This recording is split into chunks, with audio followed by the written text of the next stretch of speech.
नमस्कार दोस्तों। रक्षा मंत्री राजनाथ सिंह रविवार को जम्मू कश्मीर पहुंचे और यहां के चुनावी माहौल को एक अलग स्तर पर ले गए। उन्होंने चुनावी फिजा में उठ रहे सभी सवालों का न सिर्फ जवाब दिया बल्कि विपक्ष के लिए बड़ी लकीर भी खींच दी है। जम्मू संभाग के रामबन जिले में एक चुनावी रैली को संबोधित करते हुए उन्होंने कहा कि पाकिस्तान सरकार पाक अधिकृत कश्मीर यानी कि पीओके के लोगों को विदेशी कहती है, जबकि भारत उन्हें अपना नागरिक मानता है। हाल ही में एक हलफनामे में पाकिस्तान के सॉलिसिटर जनरल ने पीओके के लोगों को विदेशी कहा था। हम उन्हें विदेशी नहीं कहते, वे हमारे लोग हैं, उन्हें आकर हमारे साथ जुड़ने दीजिए। जम्मू कश्मीर में सरकार बनने के बाद पीओके के लोग भारत में आकर शामिल होना चाहेंगे। राजनाथ सिंह ने भाजपा पीडीपी गठबंधन सरकार का जिक्र करते हुए कहा कि महबूबा मुफ्ती के नेतृत्व वाली सरकार के दौरान हमने नाबालिगों और निर्दोष लोगों के खिलाफ मामले वापस ले लिए थे, लेकिन समस्या यह थी कि पीडीपी अलगाववादियों के प्रति सहानुभूति रखती थी। मैं हमेशा उनसे जमीनी हालात को नियंत्रण में लाने के लिए कहता था, लेकिन वह ऐसा नहीं कर सकी। जम्मू कश्मीर के लोग भारत के स्वतंत्र नागरिक हैं और उन्हें शांति तथा समृद्धि का अधिकार है। उन्होंने जम्मू कश्मीर के पूर्व मुख्यमंत्री और नेशनल कॉन्फ्रेंस यानी कि एनसी के उपाध्यक्ष उमर अब्दुल्ला की इस बयान के लिए कड़ी आलोचना की कि अफजल गुरु को फांसी नहीं दी जानी चाहिए। राजनाथ सिंह ने कहा कि उमर अब्दुल्ला ने कहा है कि अफजल गुरु को फांसी नहीं दी जानी चाहिए थी।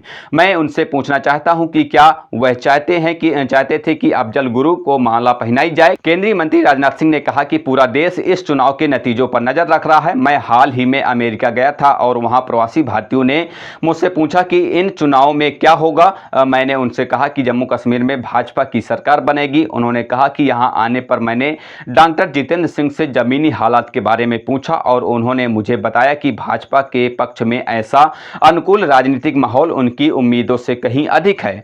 पहले जब भी कश्मीर में 2, 6 या 10% मतदान होता था तो यह बड़ी खबर बन जाती थी। लोकसभा चुनाव में 58% मतदान हुआ और लद्दाख में यह 72% हो गया। रक्षा मंत्री राजनाथ सिंह ने कहा कि पहली बार यहां बिना किसी डर और बिना किसी पक्षपात के चुनाव हुए। यह एक बड़ा बदलाव है। जम्मू कश्मीर के लोग मेहनती और प्रतिभाशाली हैं। अगर भाजपा अगले 10 साल तक जम्मू कश्मीर पर शासन करती है तो जम्मू कश्मीर भारत का सबसे समृद्ध स्थान होगा।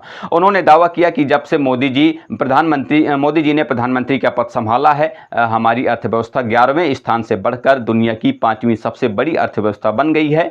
स्वतंत्र आर्थिक सर्वेक्षण और मीडिया रिपोर्ट अब स्वीकार करती हैं कि भारत 2027 में अमेरिका और चीन के बाद जीडीपी के मामले में तीसरा सबसे बड़ा देश होगा। केंद्रीय मंत्री राजनाथ सिंह ने कहा कि भाजपा को यहां सरकार बनाने का मौका दीजिए और हम 10 साल में इस जगह की सूरत बदल देंगे। हमने पिछले 10 साल में जमीनी हालात पहले ही बदल दिए हैं। यहां तक कि कश्मीर में ताजिया यानी कि मुहर्रम जुलूस की भी इजाजत नहीं थी और हमने यह जुलूस निकाला है। उन्होंने आगे दावा किया कि आज किसी में इतनी हिम्मत नहीं है कि वह पिस्तौल चला सके या लाल चौक पर पत्थर फेंक सके।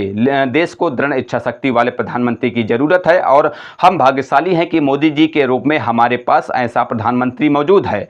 जम्मू कश्मीर में महिलाओं को उनके अधिकारों से वंचित रखा गया है। हम यह सुनिश्चित करेंगे कि पश्चिमी पाकिस्तान के शरणार्थी, सफाई कर्मचारी, वाल्मीकि समाज और अन्य लोग विधानसभा चुनाव में मतदान करें। हमने पंचायतों और शहरी निकायों में ओबीसी आरक्षण सुनिश्चित किया है।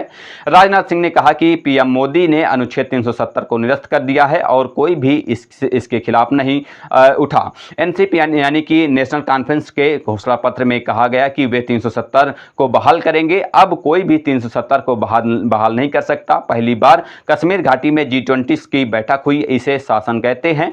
कश्मीर को आतंकवाद का स्थल कहा जाता था, लेकिन अब इसे पर्यटन स्थल कहा जाता है।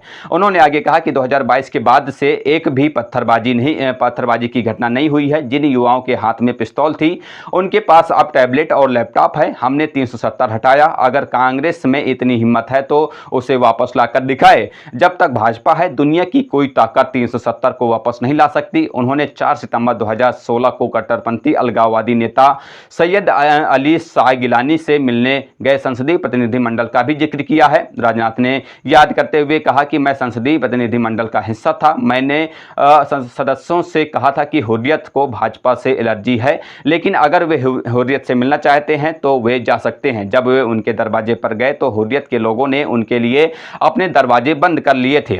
रक्षा मंत्री राजनाथ सिंह ने भाजपा के संकल्प पत्र और उसमें किए गए वादों का भी जिक्र किया है। उन्होंने कहा कि अधूरी सीमा बाड़बंदी पूरी की जाएगी। कमजोर वर्ग के परिवारों को महीने में 2 गैस गैस सिलेंडर मुफ्त दिए जाएंगे। दूर दराज के क्षेत्रों के उच्चतर माध्यमिक विद्यालयों के छात्रों को मुफ्त लैपटॉप व टैबलेट दिए जाएंगे। जम्मू में तवी नदी पर रिवर फ्रंट बनेगा। रामबन और बनिहाल में पर्यटन स्थल होंगे। जम्मू और श्रीनगर में मेट्रो सेवाएं मिलेंगी और प्रवासी कश्मीरी पंडितों को सुरक्षा और सम्मान के साथ कश्मीर घाटी में वापस लाया जाएगा।